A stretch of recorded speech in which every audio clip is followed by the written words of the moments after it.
بسم اللہ الرحمن الرحیم۔ السلام علیکم۔ آج کی اس ویڈیو میں ہم آپ کو بتائیں گے کہ کبوتر بد دعا کیوں دیتا ہے۔ حضور اکرم صلی اللہ علیہ وآلہ وسلم کا فرمان سن لیں۔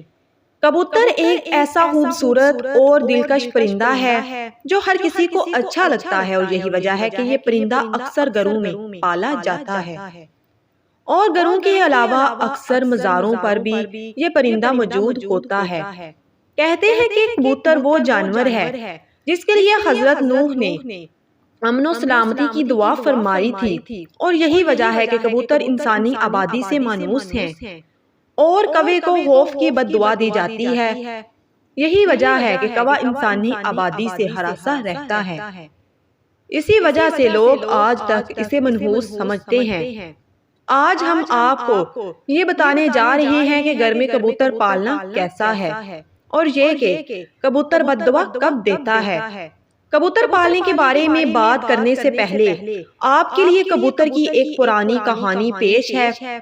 تفاسیر میں ہے کہ حضرت نوح علیہ السلام نے جب کشتی کو جودی پہاڑ پر ٹھہرایا تو آپ علیہ السلام نے کشتی کا وہ حصہ کھولا جہاں پرندے رہتے تھے، تو آپ علیہ السلام نے کوے سے فرمایا، زمین کو دیکھ کے اس پر کتنا پانی ہے یا کتنا شہر غرق ہو چکا ہے۔ کوے کو ایک مردار جانور ملا، وہ اسی کو کھانے میں مست ہو گیا، واپس نہ آیا۔ اسی سے عرب کی ایک کہانی مشہور ہے کہ فلاں تو کوے سے بھی زیادہ دیر لگاتا ہے۔ چنانچہ حضرت نوح علیہ السلام کو خشک اور سخت زمین کی ضرورت تھی، اسی لیے اس کے دیر کرنے پر کبوتر کو بھیج دیا۔ اسے زمین کا کوئی حصہ نظر نہ آیا، اس لیے زیتون کا پتا لے کر حاضر ہو گیا۔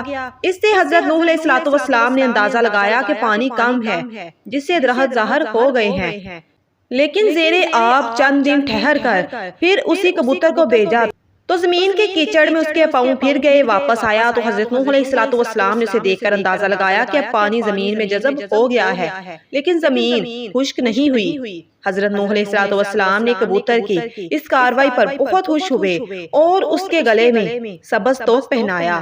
آج وہی تو کبوتر کی اس خوش بختی کی خبر دیتا ہے، اور ساتھ ہی حضرت نوح علیہ السلام نے کبوتر کے لیے امن و سلامتی کی دعا فرمائی۔ یہی وجہ ہے کہ کبوتر انسانی آبادی سے مانوس ہے اور کوے کو خوف کی بد دعا دی۔ یہی وجہ ہے کہ کوا انسانی آبادی سے ہراساں رہتا ہے، اسی وجہ سے لوگ آج تک اسے منحوس سمجھتے ہیں۔ یہ تو کبوتر کی کہانی تھی۔ ایک ایسے کبوتر نے حضرت نوح علیہ السلام کی بات مانی اور ان کے لیے خبر لانے کا کام کیا۔ فقہا کے نزدیک گھروں میں شوقیہ پرندے رکھنا اور پالنا جائز اور مباح ہے، بشرطیکہ ان کی غذا اور دوسری گرمی اور سردی گرمی اور بارش سے حفاظت کا انتظام کیا جائے، اور جب اہل خانہ کہیں باہر جائیں تو ان کی غذا اور دیکھ بھال کا مناسب انتظام کر کے جائیں۔ سیدنا انس رضی اللہ تعالیٰ عنہ کے چھوٹے بھائی نے ایک پرندہ پال رکھا تھا۔ جب رسول اکرم صلی اللہ علیہ وآلہ وسلم نے ان کے ہاں تشریف لاتے تھے تو اسے کہتے، اے ابو عمیر، پرندے نے کیا کیا؟ یہ حدیث اس بات کی دلیل ہے کہ آپ صلی اللہ علیہ وآلہ وسلم نے پرندے رکھنے سے منع نہیں فرمایا۔ اگر گھر میں پرندہ پالنا منع ہوتا تو آپ صلی اللہ علیہ وآلہ وسلم ضرور انس رضی اللہ تعالیٰ عنہ کے بھائی کو اس بات سے منع فرماتے۔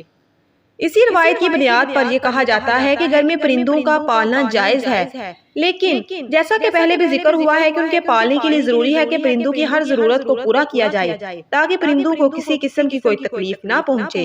چنانچہ کبوتر بھی ایک پرندہ ہی ہے، اس لیے کبوتر کا گھر میں پالنا درست ہے۔ یاد رہے کہ پرندوں کو استانے کے بارے میں ممانت ہے، جیسا کہ ابو داؤد میں حضرت عبداللہ بن مسعود رضی اللہ تعالیٰ عنہ کی روایت کرتا ایک حدیث میں کبوتر کا ذکر ہے، جس میں کبوتر اللہ کے رسول صلی اللہ علیہ وآلہ وسلم کے سر مبارک پر منڈلا رہا تھا اور اپنی زبان میں شکایت کر رہا تھا کہ کسی نے اس کے گھونسلے سے انڈے اٹھا لیے ہیں۔ حضور اکرم صلی اللہ علیہ وآلہ وسلم نے صحابہ میں اعلان فرمایا کہ حضور اکرم صلی اللہ علیہ وآلہ وسلم نے صحابہ میں اعلان کیا اور ایک صحابی رضی اللہ تعالیٰ عنہ نے انڈے اٹھانا قبول کیا تو انہیں حکم دیا گیا کہ وہ گھونسلے میں انڈے واپس رکھ دیں۔ تو اس روایت سے معلوم ہوا کہ پرندوں کو استانا ناجائز ہے، اور پرندوں کو استانے سے اس لیے روکا گیا ہے کہ پرندوں کی بد دعا لگنے کا احتمال ہے، اور چونکہ کبوتر بھی ان پرندوں میں شامل ہے جو کہ انبیاء کا پسندیدہ رہا ہے، اس لیے اگر کبوتر کو ستایا جائے تو کبوتر بھی بد دعا دے سکتا ہے، لہٰذا کبوتر کو ستانے سے اجتناب کرنا چاہیے۔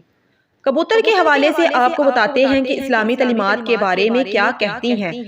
احادیث میں ہے کہ گھریلو کبوتر خدا کو بہت یاد کرتے ہیں، اہل بیت کو دوست رکھتے ہیں اور صاحب خانہ کو دعا دیتے ہیں کہ اللہ تمہیں برکت دے۔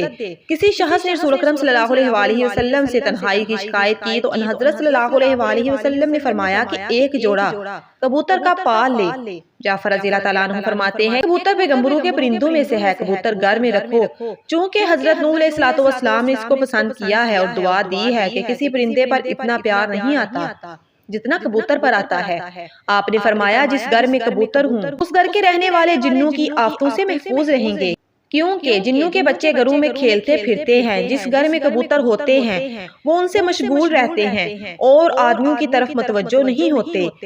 ایک اور روایت میں آتا ہے کہ کبوتر کا جو پر جڑتا ہے وہ شیاطین کی نفرت اور بھاگنے کے سبب ہوتا ہے۔